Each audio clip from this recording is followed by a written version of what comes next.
चलते हुए बस में कमरा और 2 मंजिला रेस्टोरेंट। मंदिर के बाहर बैंड बाजे की धुन, डीजे पर नाचते बाराती और बीच में चमकती पुरानी लाल बस जिस पर लिखा है शाही ट्रेवल्स। गांव के लोग आपस में बात करने लगते हैं।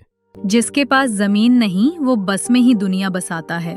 अरे अब जिसकी किस्मत में जो लिखा होगा वही तो होगा ना। पता नहीं कैसे माँ बाप है उस लड़की के। अरे ऐसे घर में शादी ही क्यों करनी अपनी बेटी की जहाँ छत का ही कुछ अता पता ना हो। हम तो बस यही चाहते हैं कि वो लड़की जहाँ भी रहे खुश ही रहे, क्योंकि हर लड़की के अपने कुछ अरमान होते हैं शादी को लेकर। बस उस बच्ची के अरमान कभी ना टूटें। राधिका की बस बारात आ जाती है। सब लोग स्वागत करते हैं। देखो बोला, हमारी बस किसी से कम नहीं लग रही ना। हाँ दीदी, आज तो बस नहीं दूल्हा गाड़ी बन गई है। देखिए, फूलों से सजाई है जैसे राजा की सवारी। हर माँ अपनी बेटी को उसकी विदाई में यही समझाती है कि अपना और अपने ससुराल वालों का खूब मान सम्मान रखना, किसी की इज्जत मत झुकाना। और मैं भी तुझे वही सीख दे रही हूँ। मुझे पता है तुझे ये सब बताने की जरूरत तो है नहीं, पर मैं तेरी माँ हूँ। माँ, बच्चों को हमेशा ही अपनी माँ बाप की जरूरत पड़ती है, चाहे वो कितनी ही बड़े क्यों ना हो जाएं।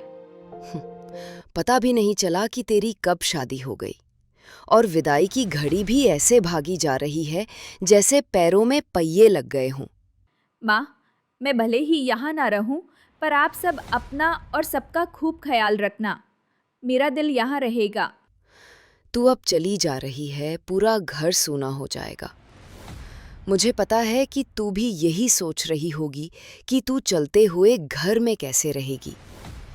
पर बहू, मैं इतना ही कहूँगी कि तेरे ससुराल वाले अच्छे लोग हैं। भले ही तेरी आम जिंदगी नहीं होगी, पर तुझे वो सब लोग हमेशा ही खुश रखेंगे। आप लोगों की पसंद है माँ, तो मैं शक कैसे कर सकती हूँ। बेटी, ये तेरा नया घर है। खुश रहना, ध्यान रखना। माँ, जहाँ प्यार हो वो घर कैसा भी हो सुंदर लगता है। घूंघट डालकर वो बस की ओर देखती है और कहानी शुरू होती है। अगले दिन का सीन। सुबह सुबह राधिका हाथ में लोटा लेकर बाहर आती है। चारों ओर खेत, बीच में खड़ी पुरानी बस। ये तो सच में पूरी बस ही है। इसमें घर कहाँ है? राधिका, यही हमारा घर है। कभी चलती थी, अब यही रुकी रहती है। हाँ, कहीं आना जाना हो तो हम आ जा सकते हैं। यहाँ तो मुझे अब काफी कुछ समझने की जरूरत है। सब कुछ इतना भी आसान नहीं होने वाला है। बस के अंदर बीच में 2 बिस्तर, पीछे स्टोव, दीवार पर भगवान की फोटो और एक कोने में ड्रम में पानी। बहू, हमारे पास मकान नहीं है, पर ये बस हमारी दुनिया है। इसमें ही जीते हैं, इसमें ही खाते हैं। वाह, तो फिर मैं भी इस दुनिया की नई मुसाफिर हूँ।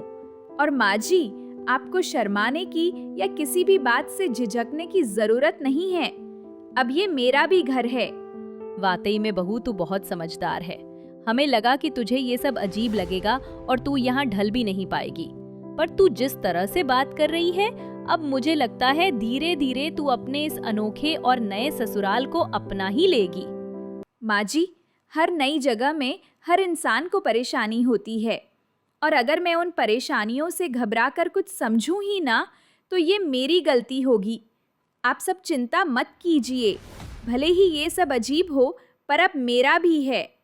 राधिका अब अपने इस अनोखे बस वाले ससुराल को धीरे धीरे समझने की कोशिश में लग जाती है। अगली सुबह राधिका झाड़ू उठाती है, सफाई करने लगती है। सास उसे देखती रह जाती है। कुछ देर बाद राधिका अपनी पहली रसोई की तैयारी में लग जाती है। बस के अंदर स्टोव जलता है। राधिका दाल चढ़ाती है। भोला खिड़की खोलता है। बहू जी, ध्यान रखना, इस बस में धुआं जल्दी भर जाता है, वरना स्टीम इंजन लग जाएगी। तो फिर पराठे भी इंजन की तरह तेजी से सीकेंगे। बहू, तुम्हारा स्वभाव बहुत अच्छा है। और सब लोग कहते हैं कि मेरे हाथ का खाना भी बहुत अच्छा है। आप सब इंतजार करो, मैं अभी सबके लिए खाना बनाकर लाती हूँ। तवे पर पराठे सिकते हैं। सरला देखती है। अरे वाह बहू, तेरे हाथ का घी तो बस महक रहा है। कसम से आज इस बस में घर की खुशबू लौट आई है। खुशबू से स्वाद का पता चल रहा है। अब ये बस सिर्फ सवारी नहीं करेगी, पेट भी भरेगी। सब हंसते हैं। परिवार के चेहरे पर उम्मीद की झलक। रात का सन्नाटा, बस के ऊपर तारों भरा आसमान। राधिका और अमन बैठे हैं। अमन, अगर ये बस हमारा घर है तो क्यों ना इसे चलती फिरती रसोई बना ले? मतलब? मतलब बस ढाबा, जहाँ लोग आए, खाएं और खुश होकर जाएं। हमारा खाना, हमारी पहचान। पर लोग क्या कहेंगे कि अमन की बीवी बस में ढाबा चला रही है? लोग तो कुछ भी कहेंगे अमन, पर जब खुशबू दूर तक जाएगी तो वही लोग लाइन में खड़े होंगे। और वैसे भी लोगों को हमारे बुरे हालात से जब मतलब नहीं है तो उन लोगों को हम जरूरी भी क्यों समझें? अमन हंसता है। उसके चेहरे पर गर्व झलकता है। अगली सुबह बस को रंगने का सीन। भोला दीवार पर पेंट कर रहा है। बहू, बोर्ड पर क्या लिखना है? लिखिए, चलते हुए बस का ढाबा, स्वाद जो सफर कराए। सरला बर्तन धो रही है। गजेंद्र स्टोव ठीक कर रहे हैं। राधिका अंदर से पराठे बेल रही है। पहले ये बस पेट्रोल से चलती थी, अब पराठों से चलेगी। पूरा परिवार काम में जुटा है। बस नया रूप लेती है। सड़क किनारे ट्रक रुकता है। 2 ड्राइवर उतरते हैं। ये ढाबे सा लग रहा है। खुशबू भी बहुत अच्छी आ रही है। सच में ढाबा है क्या ये? कुछ खाने को मिलेगा क्या? हाँ हाँ, ये हमारा बस ढाबा है, खाना मिल जाएगा साहब, लेकिन थोड़ा अलग अंदाज में बस में बैठिए। राधिका पराठे निकालती है। प्याज अचार रखती है। ट्रक ड्राइवर खाते हैं। वाह, ये तो होटल से बढ़कर है। पहला दिन, पहली कमाई, भगवान का नाम लो। राधिका पैसे उठाती है। आंखों में आंसू। खुशी से बोली, आज ही बस फिर से चली है, लेकिन अब खुशियों से। हम तो बस में रहते थे, अमन थोड़ा कमा लेता था तो उससे हम अपना पेट भरते थे। पर बहू, आज तूने नई दिशा दिखाई है हमें। अगले कुछ दिनों में बस के बाहर लाइन लगने लगी। अब तो टिकट देना पड़ेगा। टिकट नहीं, पराठा पास मिलेगा। कॉलेज के बच्चे, मजदूर, ड्राइवर सब खाते दिखते हैं। और अब राधिका दूसरे शहरों में भी चलती बस से ढाबा लेकर जाने लगी। देखो बहू, तुम्हारे हाथ का स्वाद सबको भा गया। स्वाद नहीं माँ जी, ये हमारी मेहनत का तड़का है। माहौल खुशहाल। बस चली, बस चली, स्वाद की बस चली। पास वाला ढाबा कालू मियाँ ग्राहकों की कमी देखकर गुस्से में, पहले लोग मेरे यहाँ आते थे, अब सब उस बस में जाते हैं। कल से देखता हूँ कैसे चलेगा इनका बस ढाबा। वो रात में बस के पीछे जाकर बोरी में कूला डाल देता है। अरे, ये बदबू कैसी? किसी ने जानबूझकर डाला होगा। कालू मियाँ का ढाबा है पास में, वही करेगा। कोई बात नहीं, गंदगी फैलाने से कोई किसी की चमक नहीं मिटा सकता। चलो, साफ करो और काम शुरू करो। सभी सफाई करते हैं। मेहनत का प्रतीक। तेज बारिश, बिजली चली गई। छत से पानी टपकता है। बहू, सब गीली हो गईं, अब क्या करेंगे? 1 मिनट, इंजन से गर्मी आती है ना, उसी से तवा गरम कर लेते हैं। राधिका बस का इंजन चालू करती है। उस पर तवा रखती है। पराठे सिकते हैं। भाप निकलती है। वाह, अब तो इंजन भी रसोइया बन गया। ग्राहक हंसते हैं। सरला की आंखें भर आती है। अगले दिन रिपोर्टर आता है, फोटो खींचता है। तू तो इस घर की असली ड्राइवर निकली बहू। चलती बस में बना ढाबा, ये तो कहानी है हिम्मत की। हम बस नहीं चलाते, उम्मीद चलाते हैं। बिटिया, तूने हमारी पुरानी बस को नया जीवन दिया। अब बस के चारों ओर बैनर फेमस बस ढाबा लिखा है। लोग फोटो खींच रहे हैं। अखबार में हेडलाइन छपती है, चलती बस में बहू का ढाबा, देश भर में चर्चा। भाइयों और बहनों, आज की स्पेशल थाली, बस वाली बहू का पराठा। हंसी गूंजती है। सरला पैसे गिनती है। अमन ग्राहकों से बात करता है। आपकी रोटी में कुछ तो जादू है। वो जादू नहीं, प्यार का स्वाद है। दीदी, आपके बस ढाबे की खासियत ये है कि किसी भी शहर में कहीं भी पहुंच जाए। और नुकसान भी है कि अगर कहीं दूसरे शहर में हो तो हम लोगों को नहीं मिल पाएगा। आपकी बात बिल्कुल सही है। इसलिए ही तो अब हम हर शहर में 2 दिन रुकते हैं, क्योंकि लोगों को हमारे ढाबे का खाना पसंद आता है। और जब उन्हें पता चलता है कि हम उनके शहर में हैं तो वो खुशी खुशी खाना खाने आते हैं। ये तो बहुत अच्छी बात है। कल तो आप यहीं हो ना, इसी शहर में? हाँ, कल हम सब यहीं हैं। तो फिर तय है, कल मैं सुबह का नाश्ता यहीं करूंगा अपने परिवार के साथ। शाम के समय बस में लाइटें जलती हैं, बच्चे गा रहे हैं, ग्राहक खाना खा रहे हैं। राधिका, अब तो लगता है ये बस हमारे साथ हमेशा चलेगी। हाँ, अब ये बस नहीं, हमारा सपना है। यहाँ हर थाली में मेहनत की रोटी और प्यार की खुशबू है। सब साथ बैठते हैं और खाना खाते हैं। बहू, तूने इस बस को चलाया ही नहीं, हमारी किस्मत भी चला दी। माँ जी, ये तो बस अभी शुरुआत है, धीरे धीरे अब सब ठीक हो जाएगा। हाँ बहू, हमें तुम पर पूरा भरोसा है। कहते हैं जिनके पास जज्बा हो उनके लिए जिंदगी भी सड़क बन जाती है। राधिका ने बस नहीं चलाई, सपनों को सफर पर भेज दिया। बस पर बोर्ड चमकता है, चलते हुए बस में बहू का ढाबा रेस्टोरेंट। रस्सों में प्यार, पराठे में जान, चलती बस बनी अब पहचान। कभी कभी जिंदगी हमें पहियों पर घर देती है और बहादुर बहू उसे चलता फिरता सपनों का ठिकाना बना देती है। घर का आंगन, घर छोटा लेकिन साफ सुथरा है। आंगन में एक बिल्कुल नई बड़ी बस खड़ी है जिस पर फूलों की माला चढ़ी है। राजेश बस को गर्व से पोंछ रहा है। मालती, राधा और प्रिया हाथ में पूजा की थाली लिए आती हैं। नजर न लगे मेरे बेटों की मेहनत को। राजेश ने बस ले ली और मोहन सोहन परदेश में मेहनत कर रहे हैं। आज कितनी बड़ी पूजा है। ये बस नहीं माँ जी, ये हमारे सपनों की चाबी है। रोहन के अच्छे स्कूल की, हमारे बड़े घर की। पर दीदी, ये लोन बहुत बड़ा है। सोहन ने जो पैसे भेजे थे वो भी सब इसमें लग गए। मुझे तो रात में नींद भी नहीं आती। भैया चुका तो लेंगे ना?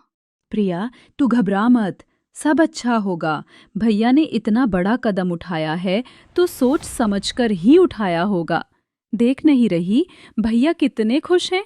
खुश? अरे आज मैं हवा में हूँ। देखना मालती, ये बस दिन रात चलेगी। शहर से हाईवे, हाईवे से शहर। 1 साल के अंदर ऐसी 2 और बसें खड़ी कर दूंगा। राजेश ट्रेवल्स का नाम होगा पूरे शहर में। पापा, क्या मैं स्टीयरिंग व्हील पर बैठ सकता हूँ? हाँ मेरे शेर। एक दिन तू ही इसे चलाएगा। ये सब तेरा ही तो है। मालती नारियल फोड़ती है। सब खुश हैं। हवा में उम्मीद और पेट्रोल की नई गंध घुली है।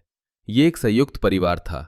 राजेश भाइयों में सबसे बड़ा था और छोटे भाई दुबई में काम कर रहे थे ताकि घर का लोन चुकाया जा सके। राजेश ने अपनी सारी जमा पूंजी और एक बड़ा लोन लेकर ये बस खरीदी थी। उसे लगा था बस अब जिंदगी रफ्तार पकड़ने वाली है। 6 महीने बाद, रात का समय, वही बस घर के बाहर खड़ी है, लेकिन अब धूल से भरी है। अंदर राजेश ड्राइवर सीट पर सिर झुकाए बैठा है। घर के अंदर मालती, राधा और प्रिया हिसाब की डायरी देख रही हैं। चेहरे पर गहरी चिंता है। क्या हुआ बहू, हिसाब नहीं मिल रहा क्या? हिसाब तो मिल रहा है माँ जी, पर आमदनी नहीं मिल रही। बस की किश्त सिर पर है, रोहन की फीस जानी है और बस तो 3 दिन से डिपो से बाहर ही नहीं निकली।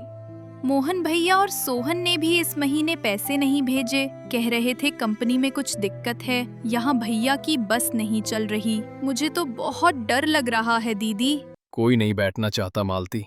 उन बड़ी एसी वाली बसों के आगे मेरी पुरानी बस को कौन पूछता है। सवारियां दूर से ही देखकर दूसरी बस में चढ़ जाती हैं। कहते हैं इसमें एसी नहीं है, तेल का खर्चा भी नहीं निकल रहा। लूट गए हम। आप हिम्मत मत हारिए।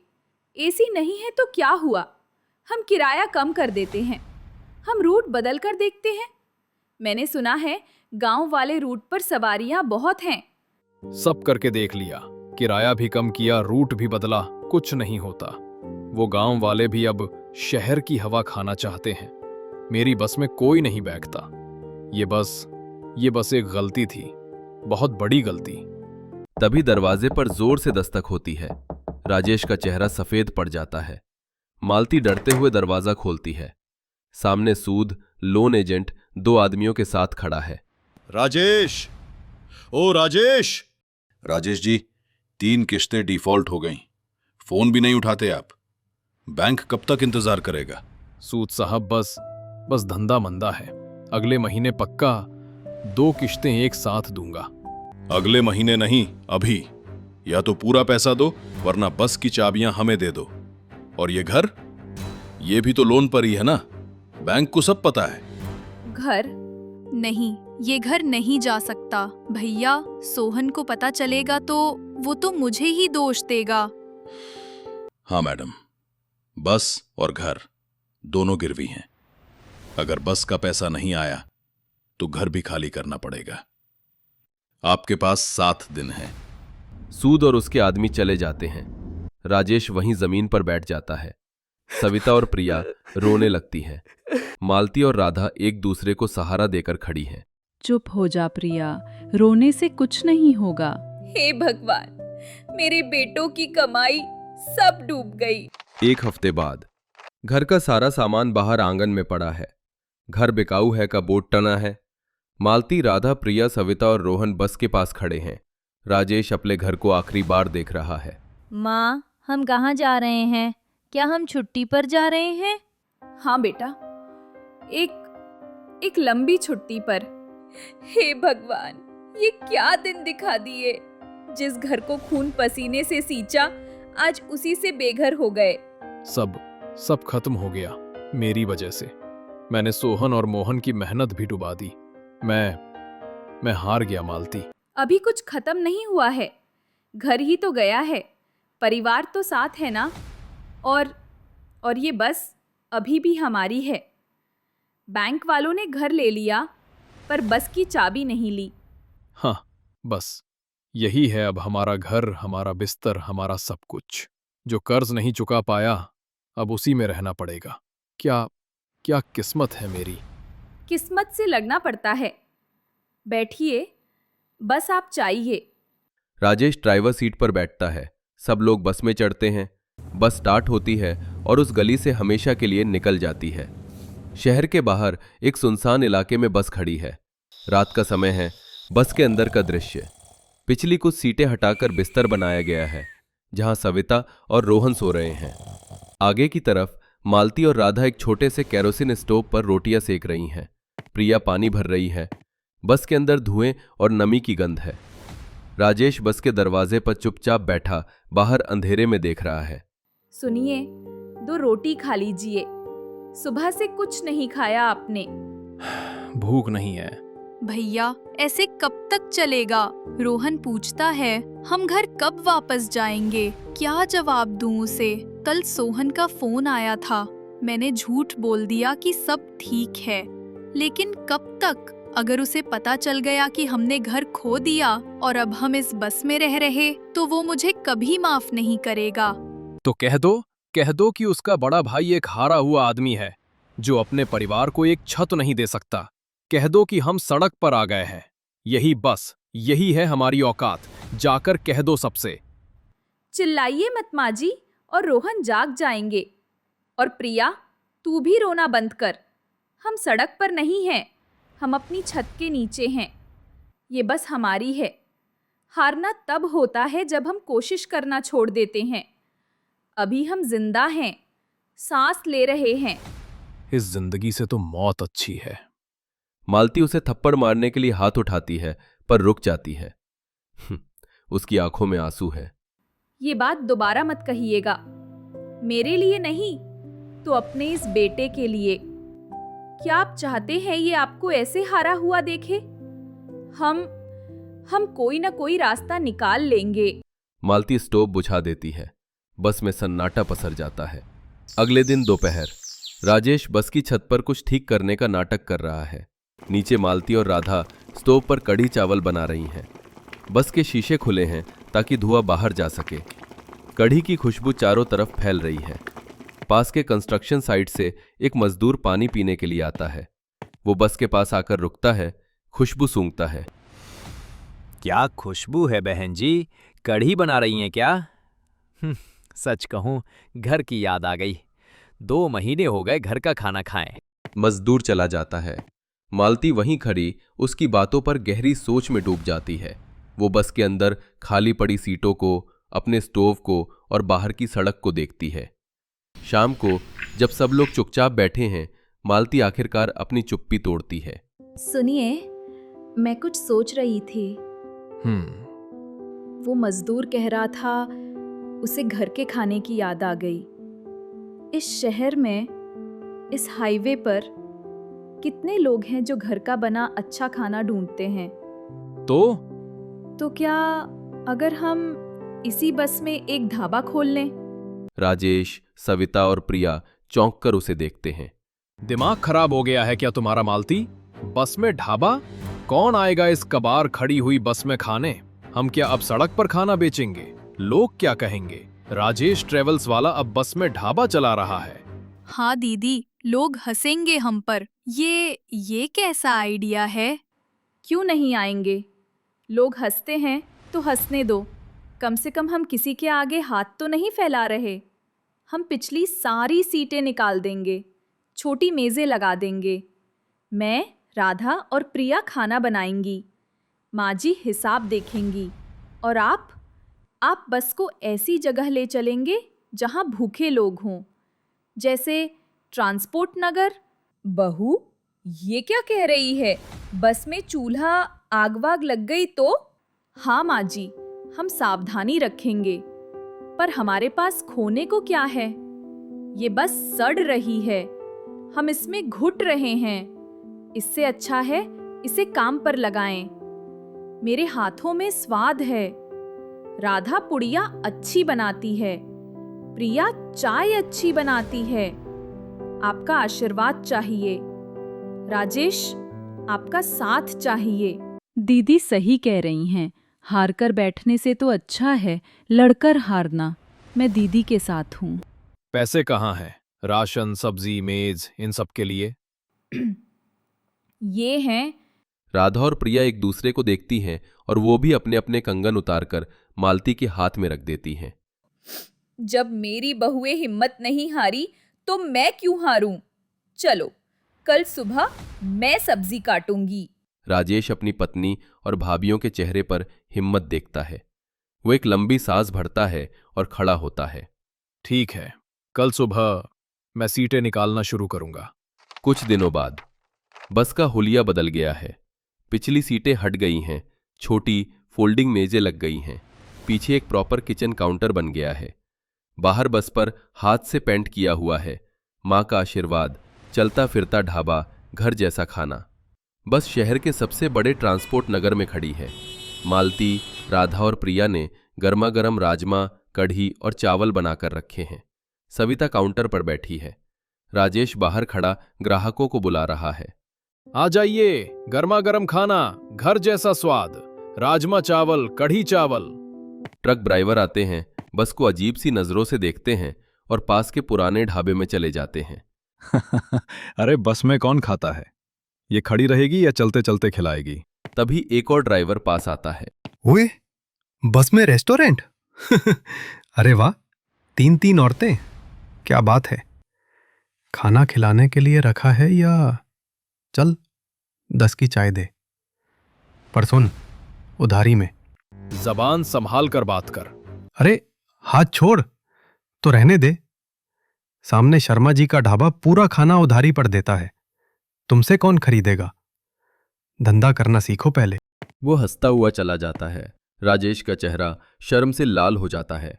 आइडिया अच्छा था, पर दुनिया नए आइडिया को इतनी आसानी से नहीं अपनाती। पहला दिन कोई ग्राहक नहीं। दूसरा दिन सिर्फ एक आदमी ने पानी की बोतल खरीदी।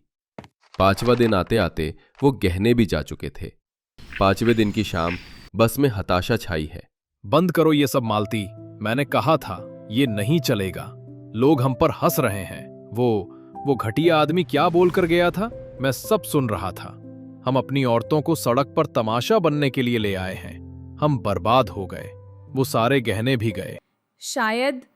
शायद आप सही थे। मुझसे ही गलती हो गई। आइडिया ही गलत था। नहीं बेटा, हिम्मत मत हारो। आज नहीं तो कल। क्या हिम्मत रखूं मां? कल का राशन लाने के पैसे नहीं हैं। तेल भी बस आखिरी कगार पर है। कल ये बस स्टार्ट भी नहीं होगी। सब खत्म। सब चुप हैं। बस में सिर्फ रोहन के हल्के खर्राटों की आवाज है। स्टार्ट नहीं होगी? या हम होने नहीं दे रहे? राजेश, बस स्टार्ट करो। कहाँ? रात के 10 बजे? पागल हो गई हो? कहाँ जाएंगे? यहाँ नहीं रुकेंगे। यहाँ लोग हमें जानते हैं। वो हम पर हंस रहे हैं। वो हमें जज कर रहे हैं। हम ऐसी जगह जाएंगे जहाँ हमें कोई नहीं जानता, जहाँ लोग सच में भूखे हों। कहाँ है ऐसी जगह? पहाड़ों पर। कल सुबह हम शहर छोड़ देंगे। हम हिल स्टेशन के बस अड्डे पर जाएंगे। वहाँ पर्यटक आते हैं। उन्हें अच्छा साफ सुथरा खाना चाहिए होता है। जो होगा वहीं देखा जाएगा। पहाड़ों पर तेल बस वहां तक पहुंचने का ही है मालती। अगर वहां भी नहीं चले तो हम वापस भी नहीं आ पाएंगे। ये आखिरी तेल है।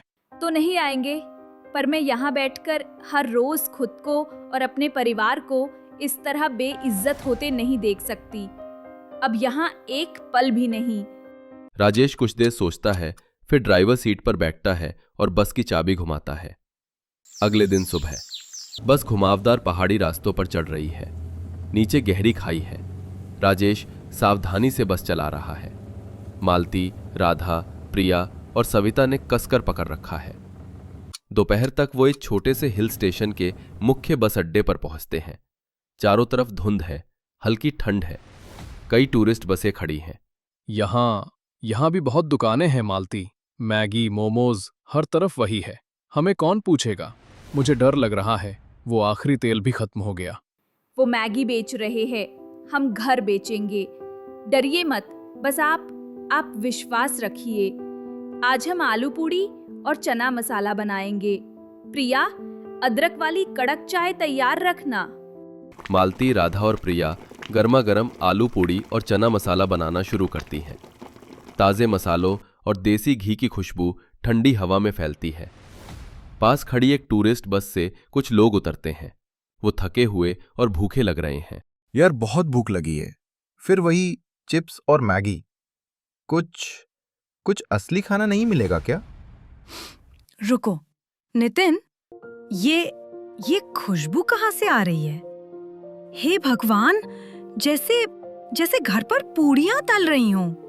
वो माँ का आशीर्वाद बस को देखते हैं और झिझकते हुए पास आते हैं। ठंड में गर्म पूड़ी का नाम सुनकर वो खुद को रोक नहीं पाते। आ जाइए साहब, गर्मा गर्म आलू पूड़ी और चना मसाला है, बिल्कुल घर जैसा। प्रिया, अदरक वाली चाय बनाओ। ठीक है, 2 प्लेट दीजिए। यहीं बस में खा सकते हैं। ये आइडिया बहुत अच्छा है। हाँ, बिल्कुल। अंदर आइए, मेज लगी है। वो अंदर बैठते हैं।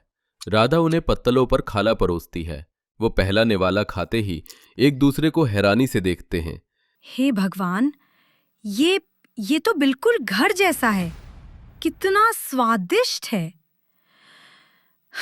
मैगी खा कर पेट खराब हो गया था। तभी एक परिवार उनकी बस को देखता है और अंदर आता है। सुनील, देखो आलू पूड़ी, और कितनी साफ सफाई से बना रही हैं ये औरतें। चलो यही खाते हैं, बच्चों के लिए भी ठीक रहेगा। हाँ पापा, बस वाले ढाबे में खाएंगे। बहन जी, साफ तेल इस्तेमाल किया है ना, बच्चों को खिलाना है। हाँ, बेफिक्र रहिए दीदी, हम वही खिलाते हैं जो अपने रोहन को खिलाते हैं, बिल्कुल साफ। उनकी आवाज सुनकर बस के बाकी पर्यटक भी खींचे चले आते हैं। देखते ही देखते बस भर जाती है। शाम तक सारा खाना बिक जाता है। सविता गल्ले में पैसे गिन रही है। उसकी आंखों में आंसू हैं। बहुओं, आज पूरे 5,000 की बिक्री हुई है। मालती, राधा, प्रिया और राजेश एक दूसरे को देखते हैं। वो मुस्कुरा रहे हैं। सालों बाद पहली असली मुस्कान। शुक्रिया भाई साहब, मजा आ गया। अच्छा सुनिए, ये बस तो आपकी है। क्या आप कल हमें सनसेट पॉइंट तक ले जाएंगे? हम 20 लोग हैं, हम किराया भी देंगे और खाना भी आप ही के पास खाएंगे। राजेश और मालती स्तब्ध रह जाते हैं। मतलब आप बस भी बुक करना चाहते हैं? हाँ, फूड एंड टूर बस। कितना बढ़िया आइडिया है। सोचिए, हम घूम भी लेंगे और घर का खाना भी खा लेंगे। राजेश मालती को देखता है। मालती की आंखों में एक नई बड़ी चमक है। हाँ साहब, क्यों नहीं, कल सुबह 10 बजे तैयार रहिएगा। एक तेज मोन्टाज शुरू होता है। बस खूबसूरत पहाड़ी सड़कों पर चल रही है। अंदर पर्यटक गाने गा रहे हैं। बस एक झरने के पास रुकी है। मालती, राधा और प्रिया सबको गर्मा गर्म पकोड़े और चाय दे रही हैं। राजेश अब साफ सुथरा और आत्मविश्वासी पर्यटकों को उस जगह के बारे में बता रहा है। मां का आशीर्वाद बस अब हिल स्टेशन पर मशहूर हो गई है। लोग बस के साथ सेल्फी ले रहे हैं। 2 साल बाद वही पुराना घर जो बिक गया था, आज वो फिर से सजा हुआ है। घर बिकाऊ है का बोर्ड हट चुका है। घर के बाहर 3 बसें खड़ी हैं, जिन पर मालती का ढाबा का लोगो चमक रहा है। अंदर गृह प्रवेश की पूजा हो रही है। पूरा परिवार पंडित जी के साथ बैठा है।